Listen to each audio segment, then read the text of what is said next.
First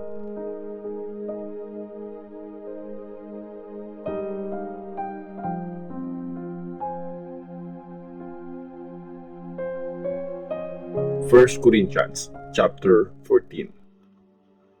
Tungkol pa rin sa spiritual gifts. Gawin yung goal ang magmahal.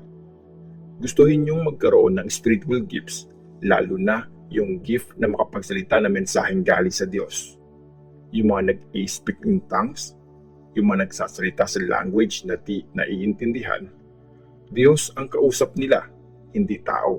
Kasi walang nakakaintindi sa kanila. Mga mysteries na galing sa Diyos ang sinasabi nila. At nasasabi nila yon sa tulong ng Espiritu. Yung mga nagpipreach ng mensahe ng Diyos, mga tao ang kinakausap nila.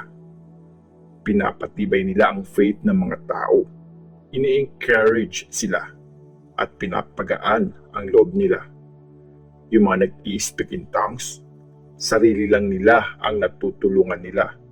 Pero yung mga nagpipreach ng mensaheng galing sa Diyos, natutulungan nila ang buong church. Gusto ko sana makapag-speak in tongues kayong lahat, pero mas gusto kong makapag-preach kayo ng mensahe ng Diyos. Kasi mas mahalaga yung nagpipreach ng mensaheng galing sa Diyos kesa sa nag-i-speak in tongues. Unless may makakapag-explain nung sinabi niya para makatulong yon sa buong church. So, mga kapatid, anong matutulong nun kung pupunta ako sa inyo tapos mag-i-speak in tongues ako? Wala. Unless bigyan ko kayo ng mensaheng galing sa Diyos, revelation, kaalaman, o isang teaching. Kahit sa mga musical instruments, halimbawa yung flute, o kaya yung harp, paano malalaman kung anong tono yung tinutugtog kung hindi naman malinaw yung tunog ng mga nota? Saka, kung hindi malinaw ang tunog ng trumpet na pantawag sa mga sundalo, sinong maghahanda para sa giyera? Ganon din yun.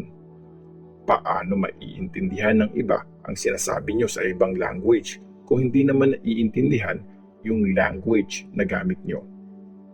Parang nakipag-usap lang kayo sa hangin noon. Totoong maraming iba't ibang language sa mundo at lahat yon may meaning. Pero kung di ko naiintindihan yung language na ginagamit ng kausap ko, iisipin kong foreigner yung nagsasalita at iisipin din niyang foreigner ako. Since gusto nyo talaga magkaroon ng spiritual gifts, gawin nyo ang best nyo para maging magaling kayo sa mga gifts na nakakatulong sa paglago ng church.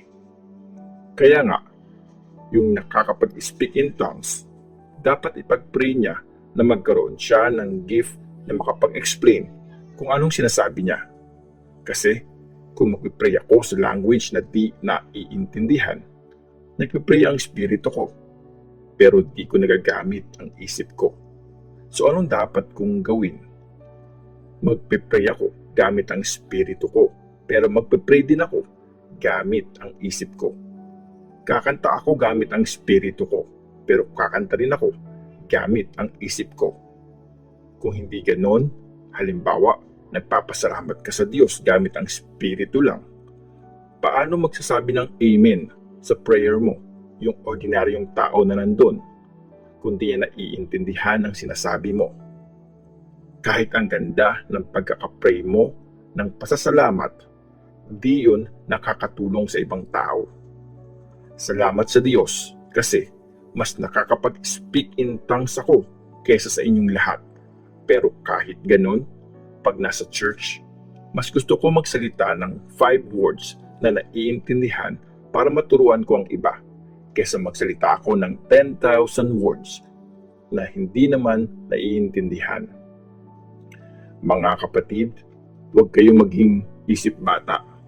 Mag-isip kayo na parang matured na tao at maging inosente kayo sa paggawa ng masama. Nakasulat sa scriptures, sa tulong ng mga taong nag-i-speak in tongues, kakausapin ko ang bayan ko, sabi ng Panginoon.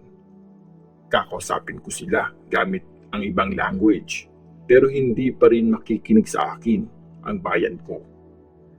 Kaya nga, yung pag-speak in tongues, sign yun para sa mga di naniniwala, pero hindi para sa mga naniniwala. Yung pag-preach naman na mensaheng galing sa Diyos, sign yun para sa mga naniniwala, hindi para sa mga di naniniwala. So kung nagsasama-sama ang buong church, tapos nagsimula kayong lahat na mag-speak in tongues, tapos may pumasok na mga outsiders o kaya mga hindi naniniwala, di ba nila iisipin na mga baliw kayong lahat? Pero kung lahat kayo nagpipreach ng mensahe ng Diyos, tapos may pumasok na mga di naniniwala o mga ordinaryong tao, marirealize nila ang kanilang mga kasalanan at gugustuhin nila magbago dahil sa lahat ng mga narinig nila. Ma-expose yung mga tinatago nilang sikreto, yuyuko sila at sasamba sa Diyos at sasabihin nilang, totoo ngang kasama nyo dito ang Diyos. Kaayusan sa church. Ito yung sinasabi ko, mga kapatid. Pag nagsasama-sama kayo para mag-worship, may isang kakanta ng hymn, may magtuturo ng lesson, merong mag-share na mensaheng pinakita ng Diyos, merong mag-i-speak in tongues, at meron ding mag-explain nun. Lahat ng gagawin nyo, dapat makakatulong sa church. Kung may mag-i-speak in tongues, dapat 2 o hanggang 3 lang. Sali-salitan sila. Tapos, dapat may mag-e-explain ng sinabi nila. Pero kung wala mag-e-explain, dapat tumahimik na lang yung nag-i-speak in tongues. Tapos, kausapin na lang niya ng sarilinan ang Diyos. Pagsalitain nyo yung 2 o 3 tao na binigyan ng mensahe ng Diyos. Yung iba naman, titimbangin ng mabuti ang mga sinasabi nila. Pero kung may binigay na revelation ng Diyos sa isang nakaupo doon sa meeting, dapat tumahimik muna yung nagsasalita. Lahat kayo pwede mag-preach ng mensaheng galing sa Diyos. Isa-isa kayo para matuto at ma-encourage ang lahat. Yung may gift ng pag-preach ng mensaheng galing sa Diyos, dapat kaya niyang kontrolin yung gift na yon. Kasi ang Diyos ay hindi Diyos ng gulo. Siya ay Diyos ng kaayusan. Gaya ng ginagawa sa lahat ng churches ng mga pinili ng Diyos, dapat tumahimik ang mga babae sa mga meetings sa church. Hindi sila pwedeng magsalita. Kasi sabi nga sa Jewish law, dapat hindi sila in charge. Kung may gusto silang malaman, itanong na nila sa mga asawa nila pag uwi sa bahay. Kasi nakakahiya pag nagsasalita ang babae sa church. Feeling nyo ba sa inyo nang galing ang salita ng Diyos? O kayo lang ang tumanggap nun? Kung may nagsasabing messenger siya ng Diyos o meron siyang spiritual gift, dapat tanggapin niyang utos ng Panginoon ang sinusulat ko sa inyo. Pero kung di niya to papansinin, huwag niyo rin siyang pansinin. Kaya nga, mga kapatid, ipag-pray niyo mabuti na makapag-preach ng mensaheng galing sa Diyos. Pero huwag niyong pagbawalan yung mga nag-i-speak in tongues. Dapat lahat ng gagawin niyo nasa tama at maayos na paraan.